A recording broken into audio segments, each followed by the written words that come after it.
If there was ever proof that size doesn't matter, Australia might be it. It's a funny thing that the world's smallest continent, tucked away in a far-flung corner of the Pacific, should have so much going on for it. Think about it. The scenery, for starters. Turn a corner, walk a mile, you'll find another. The sea, clean, fresh, blue, brimming with bounty. And then there's the land itself. Anyone who's been watching my travels through Melbourne and the Greater Victoria area may be wondering why exactly I am gushing this much about the goods available. Believe me when I say there is no overstating the joys of local produce. And perhaps part of the secret lies in the inherent understanding of how lucky they are and the work they're willing to do to stay that way. Organic, replenishable and responsible are no longer just bywords. They're all I heard everywhere I went. More, it's not a movement confined to the great wide opens but to the cities too. Take for example Melbourne and the newly opened Silo by Joost. It's a cozy space that is one of the many brainchilds of Joost, a Dutch artist committed to sustainability. His other speciality is vertical gardens, which is why I am not surprised to see this outside the eatery. Silo then is a clever cafe famous for piping hot coffee and the kind of eats that are as good for you as they are for the planet. To find out what that means, I'm meeting Flo, the chef who's taking Joost's ideas and plating them. So Joost is the man, is the creative mind behind this place. Yeah. Basically, we're not creating any waste whatsoever. So it starts from the delivery. We don't receive any goods with plastics, aluminium foils, cardboards, polystyrene. All the food that comes in gets recycled at some stage with the composter that we've got at the back. Speaking of cycles, it's appropriate then that we start with the eggs, coddled in this case, which means eggs cooked slow and steady till the outside is firm but the inside is runny. And more, it's possibly the prettiest plate of eggs I've ever seen. It's served with local avocado, local asparagus, local kale and porridge blooms. To have food that is this tasty, be this good for you, this good for the planet, is the bonus, right? So the fact that it is this good means that you would eat it regardless. The fact that it is this good for you and for everything around you means that it is, I would say, at least in my case, certainly my duty to eat it, and certainly as much of it as I can hope to manage. Worth mentioning that their philosophy extends even to the toast the eggs are served on. The point of difference that we've got here at Silo is that before we even think about making bread, we first have to think about making flour. So we receive grains, and from the grains we then make the flour. You make the flour yourself? Yeah, we make the flour ourselves, and we like to do everything from scratch. Yeah. So obviously all our bread is wholemeal bread. There is no gluten-free, no white flour that has been bleached or anything. Same with all the sweets. Yes, baked breakfast items are equally good, equally tasty. There's muesli bars full of flavor, delicious dark chocolate salted cookies and the muffins. On that day I got to choose an Earl Grey and honey one. You know, usually sort of whole wheat, raw sugar muffins tend to not have necessarily the fattiness of the other ones. This certainly has the moistness and the toothsomeness. It's great. Color me converted. But nothing could have prepared me for this, the fruit salad. Such a simple name for such an extraordinary plate. There's all the local fruit filling it up. Mango from Queensland, passion fruit, bananas, kiwi, mulberries. It's garnished with pumpkin seeds and lemon myrtle. I mean, so this is such a pretty plate that possibly for the first time in my life I felt bad about cutting into a dish. I'm really, really glad I did, because here's the thing. This may look like a work of art. It tastes about as good, and this is fruit salad. You know, fruit salad. And in this fruit salad, even the unsung bits of the dish deserve attention. It has granola by the side and vanilla labneh, which, true to form, adds more to the menu than just flavor. Labneh is basically yogurt that we ink. All the whey comes out of it, so that way we keep it to ferment our brown rice to do the risotto later for lunch. Wow. The yogurt is basically then drier. We mix it with vanilla. We then get to sample a few offerings from the lunch menu. A seemingly simple quinoa, watermelon and goat cheese salad with greens that looks basic until you take a bite. That tangible taste of freshness again. But my favorite, for many, many reasons, was this. Eggplant puree that we're doing with some fermented cucumber and intercoastals. We are actually quite keen on using all the cuts from a piece of meat that no one would like to use, would normally go into the bin. Yeah. But they're actually absolutely delicious when you braise them overnight.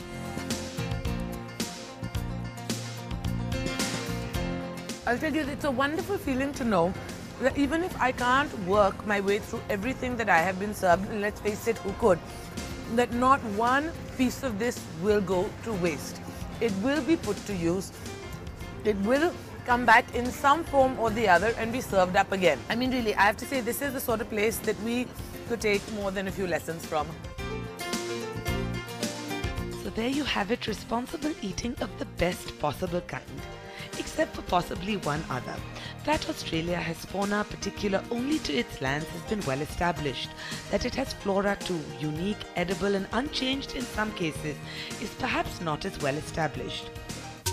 And so I am heading to the remarkable charcoal lane a short while away to see what they're doing to highlight and make newly relevant some of the more uncommon native bush ingredients. It's worth noting also the charcoal lane is part of Mission Australia, and so its goals include helping and supporting the native Australian community. And touches of Aboriginal art and craft can be seen all over, but particularly outside where the patio is decked out with the finest bush plants. Will some of them be making their way to my plate as Chef Greg Hampton joins me? It's safe to say I think so. I think we need to have our own identity as a country with our food. Creative, native Australian cuisine. We're not saying it's indigenous because it's such a big country and there's so many different indigenous areas. So what we're concentrating on is foods from all around the country. We're using comfort foods, comfort dishes with these ingredients. So 90% is indigenous to Australia. And to understand how vast the range, how exciting the offerings, look no further than their sampler. Sweet, tart, sunrise limes, a hint of the kumquat in them. The banya nut, a starchy nut that I'm told makes for wonderful pastry. The muntry berry, loaded with goodness, loaded with taste, loaded with history. It's like a small apple, it's a coastal plant. You find that these, everyone talks about blueberries and how good blueberries are for you. They have 10 times the amount of antioxidants than blueberries. Such an amazing history with these foods. Some of them there's records of 70,000 years people have eaten them. But to actually cook them in a dish and put them in a modern setting, it hasn't really happened. Yeah. So to be able to create something, been around for a long time but not really put in that sort of sense, it's really rewarding. And the perfect illustration of that is this, the incredibly satisfying emu sausage. I was discouraged by previous experiences with emu jerky. This is nothing like that.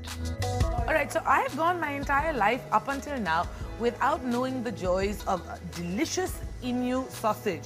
And I am appalled that I have missed out for this long. It's slightly gamey, it's a little stronger than usual, but my goodness, it is delicious. It is a very special experience, getting better as I move on to what they call the kwandong fruit.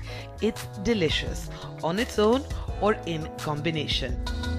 Kwandong fruit, which again I did not know existed until today. Oh wow, it's sort of like, I suppose the closest parallel would be to a cherry, but it's firmer. It has, you know, a sort of nuance of taste, but it is wonderful.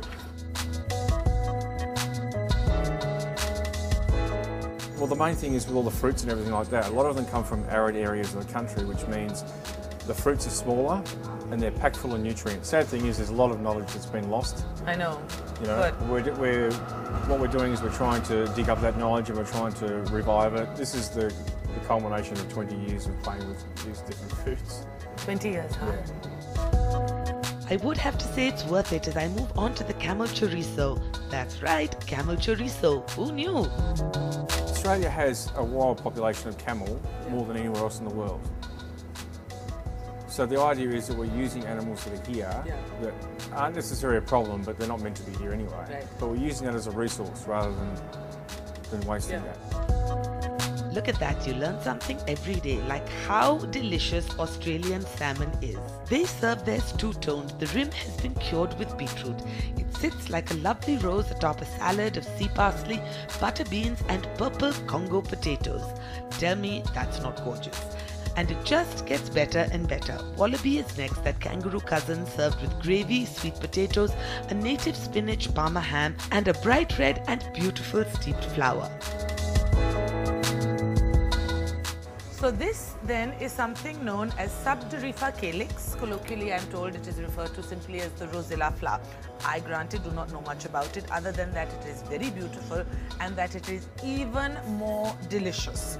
Have it with this. I am no authority, but if I were, I'm reasonably sure that I would say this is the combination to beat.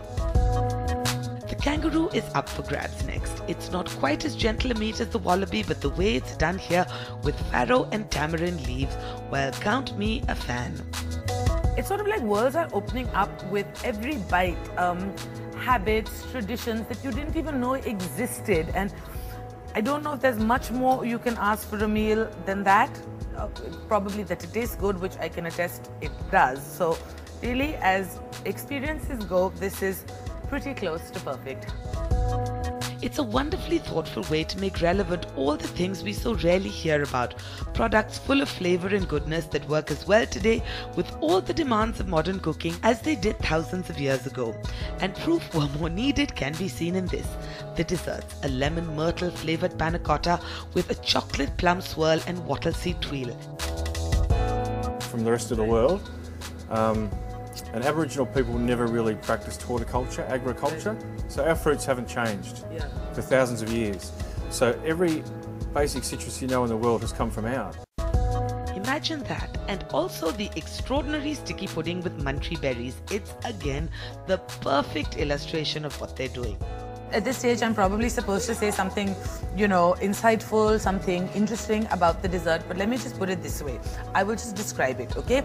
It is a muntry berry, apple and date steam pudding with muntry berries, with a wattle seed semi-freddo and strawberry gum butterscotch. So I'm sure you will understand when I say at this point, adjectives, superlatives are all redundant. Maybe I could just make yummy noises. And while I do that, we'll take a break. On the other side, we're traveling a little further afield.